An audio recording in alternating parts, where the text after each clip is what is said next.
Шинжлэх ухаан технологийн их сургуулийн оюутны 2 дугаар дотор байранд шүглсэн дулмаа охины сүнс юу хайна вэ? Шинжлэх ухаан технологийн их сургуулийн оюутны 2 дугаар байрыг чөтгөртэй гэж ярихыг сонсоод уг байранд амьдарч байгаа дээрх шалтгааны улмаас уг байрнаас гарсан тус сургуулийн оюутан Минжээ гэдэг охинтой уулзч ярилцсан юм. Тэр ихлээр дургуусж байсан ч нэрээ нууцлан тэр тухай ярихыг зөвшөөрсөн. Ингээд түүн тохиолдсон явдлыг сонирхуулъя.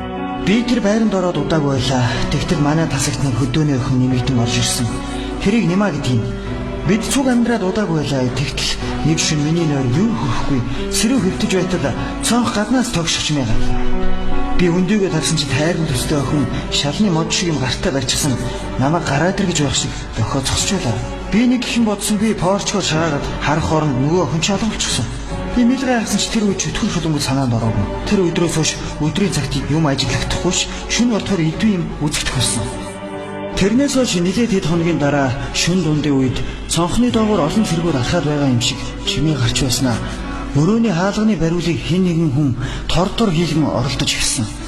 Харин өглөөс ирсэн чинь нөгөө шинээр ирсэн охин бөөн шууган дэгдэжсэн байлаа. Яасан бэ гэсэн чинь өчигдөр оройхон эвхээд тавьсан байсан хувцсыг нь хэн нэгэн шалан дээгүүр тараагаад хөвсрүүлээд хайчихсан байсан юм баг. Тэгээд нөгөөч нь хажуу орны туяаг инглээгээд хэрэлдээд байсан. Би тэр үед нь хурдхан хувцлаад хичээлдээ яваад өглөө. 2 цагийн хичээл орчоод ирсэн чинь Нима ирчихсэн байлаа. Би гайхаад чи чинь хичээлгүй байсан юм уу гэвэл Нима би чамд нэг юм ярья. Би өглөө гарч яваад зам гарахтай зогсож байтал миний араас хэн нэгэн түлхээд би золтоод машин руу орчихсонгүй. Ашгүй тэр жолооч ах их удаа явж байсан тултаар зүгээр өнгөрсөн. Хин намайг төлөвтэй байна гэж босоод харсан чинь нэг хачин царайтай охин амар хараа зогсож байснаа. Нүдний минь алга болчихсон. Ёстой аймаар. Тэгээд болоогүй. Хичээл дээр би ямар ч ус өмсөөгүй юм шиг дараа чичрээд байсан. Тэгээд би ирчээд байна гэж ярихт нь итгэвч биш, байхч биш болоод өнгөрсөн.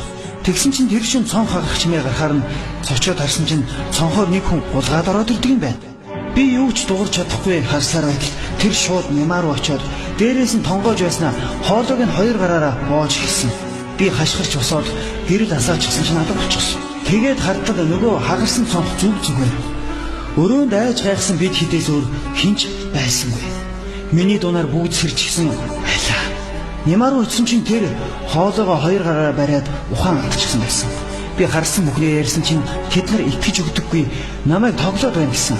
Ер нь анх намайг тэр хүнийг харсан өдрөөс хойш Нима нэг л сонирн болчихсон. Нэг л ууртай, гонигтай болчиход байлаа. Тэгээд бүр саяын явдлын дараагаар дандаа ухаан алдаад унцдаг болсон. Эсвэл зүү зүгээр хичээл хийж сууснаа над руу аймаар харснаа. Хүү, Минжээ. Чиний толгой дээр чинь нөгөө муухай охин чинь суучаад над руу хараад байна шүү дээ гэд байдаг болсон. Тэгээд байж хэд хоногийн дараагаар өөр хангаагаас эцэг их нэрж Нимаг эмчлүүлнгээд аваад явсан. Одоо жилийн чөлөө авчихсан гэсэн. Хаана байгаа юм мэдэхгүй. Харин үлдсэн бид гайхаж энэ тэр юм сураглаж байгаад байрны жижигэрийн бүгээс нэг юм сонссон л доо. Тэр юу вэ гэвэл 5-6 жилийн өмнө энэ өрөөнд дулмаа гэдэг охин байсан гэсэн. Тэр их дураараа тасгийнхаа охтуудын гурц сундрыг нь хилэлгүй хамаагүй өмсөөр явчихдаг байсан юм байх. Тэгээд нэг өдөр тасгийнх нь хэд уурдаа түүнд энэ тухай хэлтэл тэр аймаар уулаад та нар намайг ядуу зүдүүгээр нь дээрлэлээгээд хаалгас аваад гараад өчгсөн гэсэн. Тэгж яваад яг нөгөө Нимагийн машин дайруулах шахсан зам дээр нь халтарч унаад машин давар орчихсон тэг хөрхий гэж ярьсан.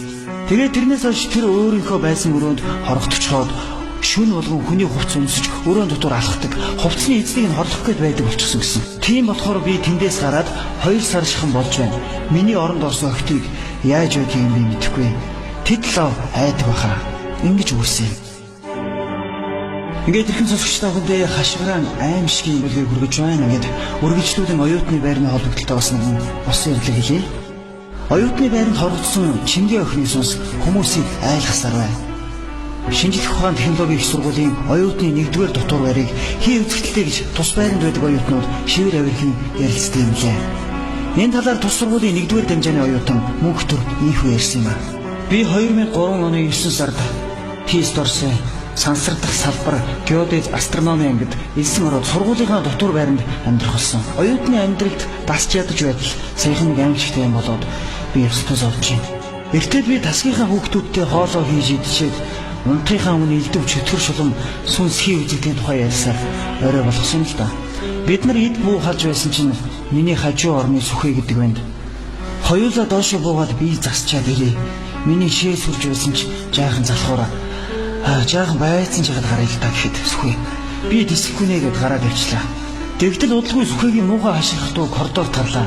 Бид жааран гарч хартал тэрний нүүрэн цав цагаан болчихсон хар хурдаараа өөдөөс гүйж ирээд тэнд наймархан байна гэд гүгээд орчихсон. Тэгээд дараа нь сүхэ жаахан тайвшраад би сая жорлонд руу орж явтал жорлонгийн угаагуурт хийнийг нь аяг тавгаа угаагаад байх шиг байсан. Би гайхаад жорлонд хийн аяга угаадаг юм болдоо гэж бодоод орчтол хинч байгаагүй.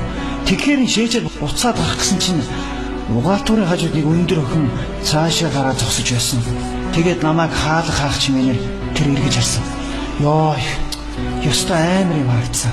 Тэр уулаан үртэй нүдэн бүлтрээд гараад ирсэн юм шиг том бас хүзүүн тасархсан харагдсан.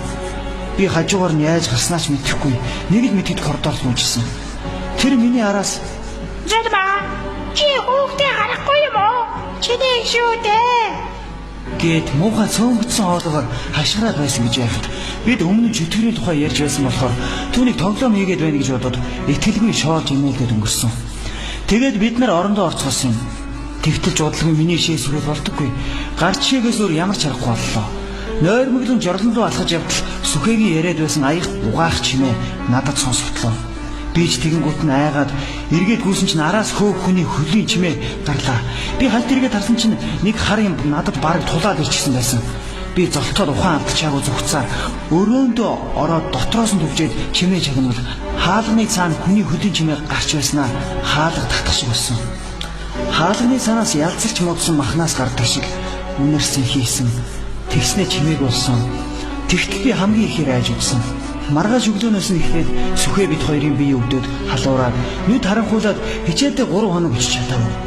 Гэтэл өөр тасгийн нэг охин бас тэгж өвдөд байгаа сурагтай байсан. Бид нар нөгөө жорлонд очиж бие засахаас айгаад 4 давхрын жорлон руу явдаг болсон. Гэхдээ заавал 2-3 явна. Энэ тухай байрны жижигүүлтэхэд тэр хүүхдүүд та нар хий хоосон юм хараа үсттэй. Хэрвээ надад харагдсан юм л байх үнэхээр байгаа юм бол надад анзаарагдах ёстой доо гэсэн. Дараа нь би өөр тасгуудаар явж байгаад 4-р курсын ах нарын яриаг санаандгүй сонссон.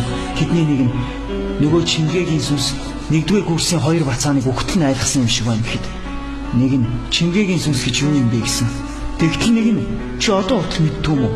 Биднийг 2-р курст байхад манай нөгөө ангийн хүүхэн цолмон өөрийнхөө ангийн Чингээ гэдэг охиныг жирэмсэн болгоод хайчихсан гэсэн. Тэгсэн чинь нөгөөх нь доод давхрын жорлонд ороод дотроос нь төвжиж байгаад өөрийгөө боогоод алчихсан гэсэн.